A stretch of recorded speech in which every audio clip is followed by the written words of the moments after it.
Hello, this is Julia from Avatar Academy, and today we're going to talk about one of the biggest frustrations in learning English. You study new words, you write them down, you even review them a few times, and yet, when you actually need them in a conversation, they completely disappear. It feels like your brain is playing a trick on you. And after a while, you start asking yourself a dangerous question. What's the point of learning new words if I'm just going to forget them? Here's the truth that many learners don't realize. Forgetting words does not mean you are bad at English. It means you are learning them in a way that does not match how memory actually works. Most people treat vocabulary like information that needs to be stored, but language is not storage. Language is a skill, and skills are built through use, context, and emotional connection, not through repetition alone. When you learn a new word, your brain first decides whether this word is important or not. If the word feels isolated, random, or disconnected from your real life, the brain treats it as low priority. That's why long vocabulary lists are easy to forget. The brain does not see a reason to keep them. But when a word is connected to a situation, a feeling, or a personal experience, it becomes meaningful. Meaning is what turns short-term memory into long-term memory. Another common mistake is learning words passively. Many learners recognize words when they read or listen, and they think that means they know them. But recognition is not the same as recall. Recognition is passive, recall is active, and speaking requires recall. If you never practice pulling the word out of your memory, your brain will not learn how to access it under pressure. That's why you might understand a word perfectly, but still fail to use it when you speak. There is also the problem of overload. Some learners try to learn too many words at once. They believe that more input means faster progress, but the brain doesn't work like that. When you overload it with too many new items, it stops organizing them properly. As a result, nothing sticks. Learning fewer words, but using them deeply and repeatedly, is far more effective than learning many words and never seeing them again. Another reason words disappear is emotional state. Stress, anxiety, and self-monitoring block memory access.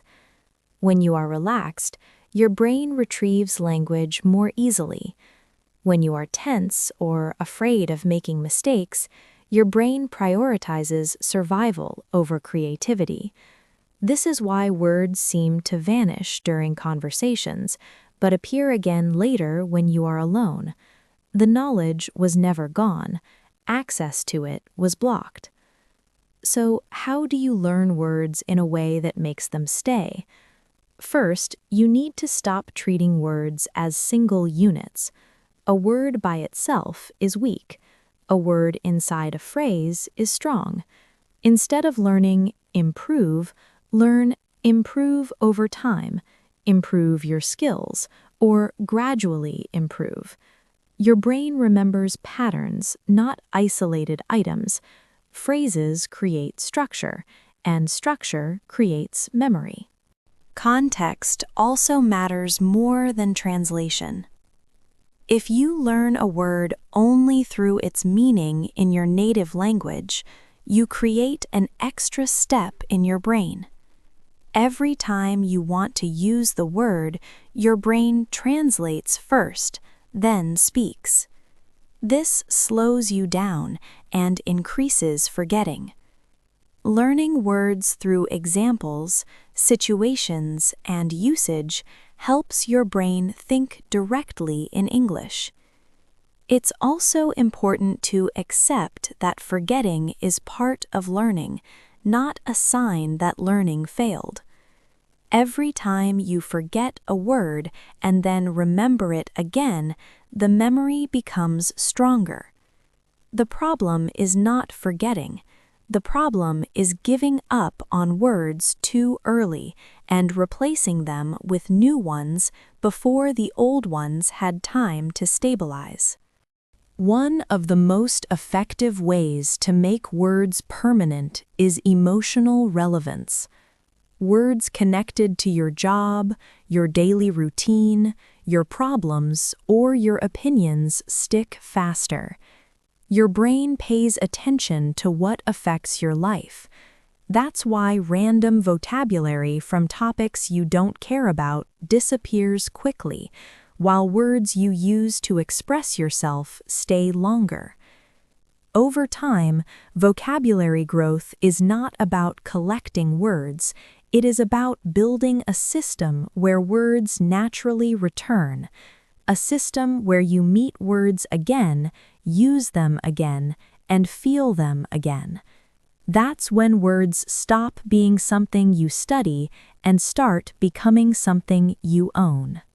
If you are at a B1 to B2 level and feel like vocabulary is your weak point, remember this. The goal is not to know more words. The goal is to access the words you already know when you need them, and that skill is built through exposure, usage, patience, and trust in the process. If you want to practice this properly, you'll find a worksheet for this episode in our Telegram group, with exercises designed to turn passive vocabulary into active language. You'll also find our Instagram link in the description for daily content that supports your learning journey. This was Julia from Avatar Academy. Thank you for listening, and I'll see you in the next episode.